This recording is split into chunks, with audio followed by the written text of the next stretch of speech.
This is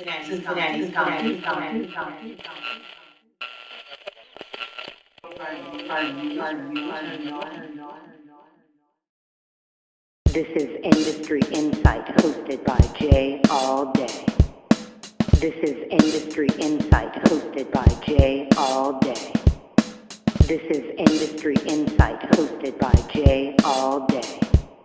My guest this week is attorney James L. Walker.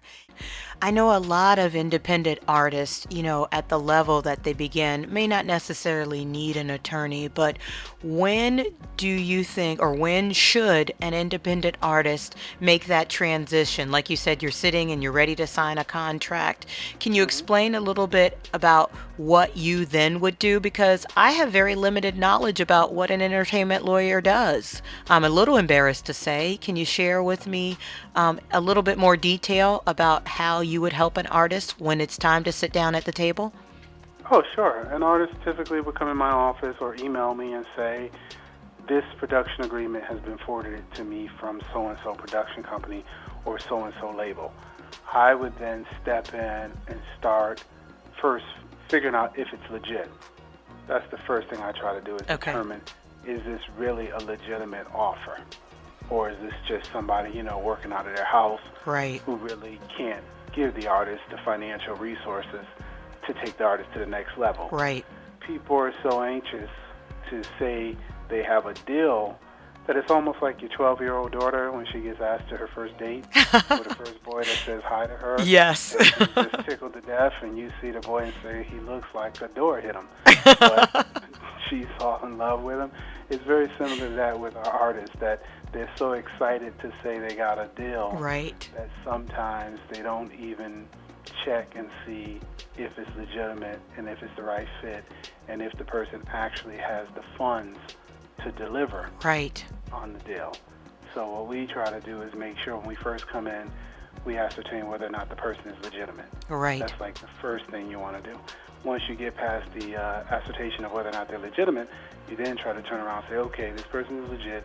We've checked them out in Cincinnati. We've called around. We've talked to a few people, and they actually do invest in their artists, and they actually do get artists on national tours and national outlets and national radio. So that's kind of what we do that's outside of the four margins of the contract. Right. That's kind of what we do just internally to protect the artist, because the last thing we want to do is take money from you and find out later that this wasn't a real legitimate contract. Right. And some people will just take your money, but we try to really make sure it's legitimate before we take your money. Yes. Well, it sounds like it would benefit both of you to do such. It would. Well, ethically it benefits us because we don't want to waste your time, but a lot of lawyers would just take your check. If you walk in and say, hey, I got a check and I'm interested in having you be my entertainment lawyer, many attorneys will just take your check. Wow. And they won't really think of the level of, is this really, really, really a deal? And if it isn't really, really a deal, I don't need to take your check. Right. That's kind of how we look at it. So that's the first step. And then after we get through that, assuming there's a legitimate deal, we then say, okay, now let's start drafting a contract. Now let's start putting together the pieces to really make you a legitimate artist and send over the memo and the changes and the commentaries. And we look at things like how many albums are they calling for, what's going to be the royalty rate. If it's a new artist, it's obviously lower than a mid-level or established artist. Right. We look at distribution. Does the agreement actually have distribution in it? When you sign with, Browntown Productions from Brooklyn, do they have distribution? Because it makes no sense for Jay to sign with Browntown Productions if Browntown doesn't have distribution. Right. That's it. They're almost using you to try to get their distribution because they really don't have it. So my job is to make sure they have distribution for you, and assuming they have that, then we look at what kind of cash are they going to invest in you.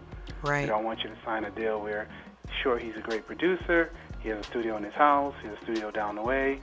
That's all wonderful, but once you sign it, can he really, really, really get you out to the masses? Right.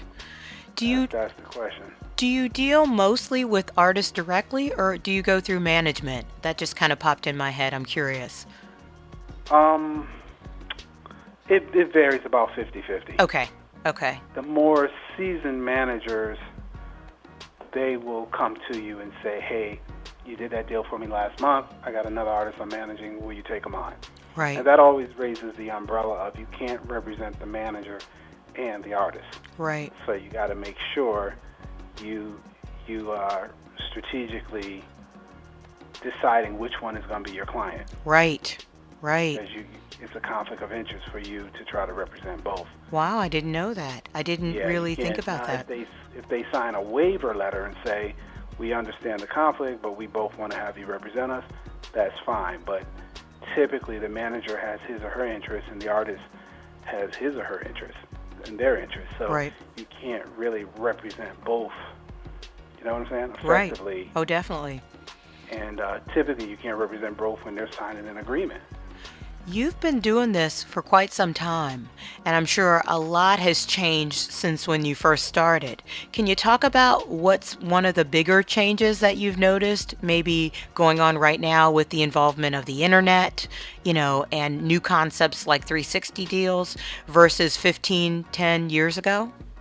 Sure. I'm working on a article now for the Connecticut Law Tribune on the whole digital explosion. Yeah. And that's kind of the biggest change we're seeing. There was a time where you really, really needed a record label to get your 10 to 12 songs out or your single out. Now, with the digital explosion, if you're smart and you're savvy and you regionalize yourself the right way and forge partnership with other regionalized players, you could technically record a song in Cincinnati, link up with someone in Hartford, link up with someone in Chicago, someone in Atlanta, Charlotte, D.C., L.A., and a couple other hot spots.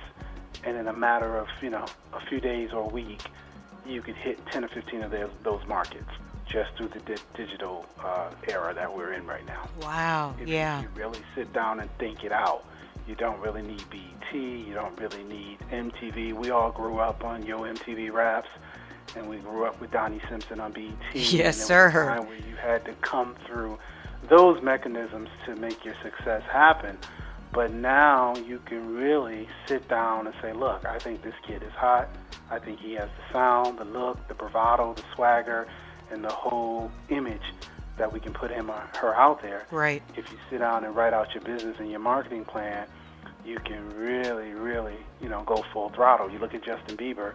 He Right. went on YouTube, from what my teens told me, he went on YouTube and had a bidding war between Usher and Justin Timberlake. Yes, sir, he did. And that happened because, he had a look, he had a sound, he had a whole get-up about him that his people strategically used the digital age to get him out there, and the digital mediums and the internet mediums to get him out there. So I say all of that to say that's probably the biggest change, that we're in a digital, internet, high-tech savvy age, which at the same time is very exciting. I tell young lawyers coming out now that I would trade places with them in a heartbeat to be a first or second-year attorney and come in headstrong out of law school, having taken a computer law or internet law class, Right. and going into a big firm where you're the youngest cat in there and you know how the internet works. Many of our older lawyers and partners, we don't even know how to burn on our CDs or laptops. Right. You have to go get someone to do all of that It stuff took me a for long us. time to So, learn it, Mr. Walker. yeah. And I'm still a little bit non-tech savvy. Yeah. My assistants here, they all know how to do that, and of course my children. But that's the biggest change. This whole digital thing has changed the landscape. So it's giving you more negotiating power as an artist or as a producer if you understand how to work it. Does it make the business of music more complicated or easier for you? I personally think for us as entertainment lawyers, it makes it easier if we're on the side of the table of promoting the young indie or the young artist or the artist who doesn't have a record deal, Right. regardless of age. It makes it a little easier because we can hopefully play the internet well.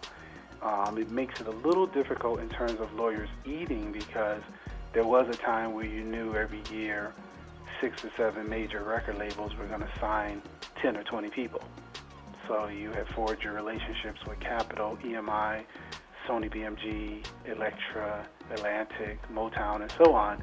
And you were banking on, okay, I'm going to have something hot to present to my executive friend at one of these outlets.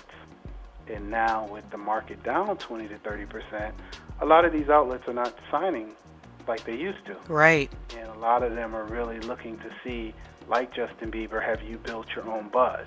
Right. And have you built your own platform before we sign you? Or with the reality shows, are you coming off American Idol or one of those other shows before we sign you? So Right. you look at J Records, and they've got Ruben, who else?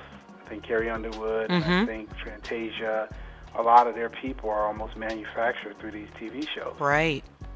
And so it's definitely tougher for the entertainment lawyers to eat now, because you got to have that one hot thing, or you got to try to do it through the internet. Right. Or have that constant stream, and, the challenges for individuals to realize that although there are thousands of people with talent, it's those who have the business mindset who will be successful.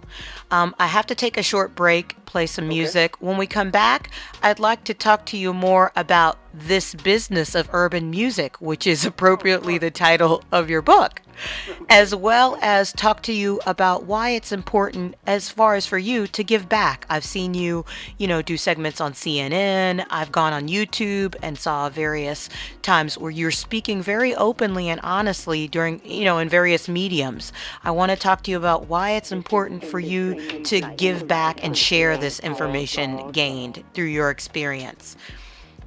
This is JaiAllDay. You're listening to Industry Insight on WVQC.org, 95.7 FM if you're listening locally. Both are the stations belonging to Media Bridges. Cincinnati's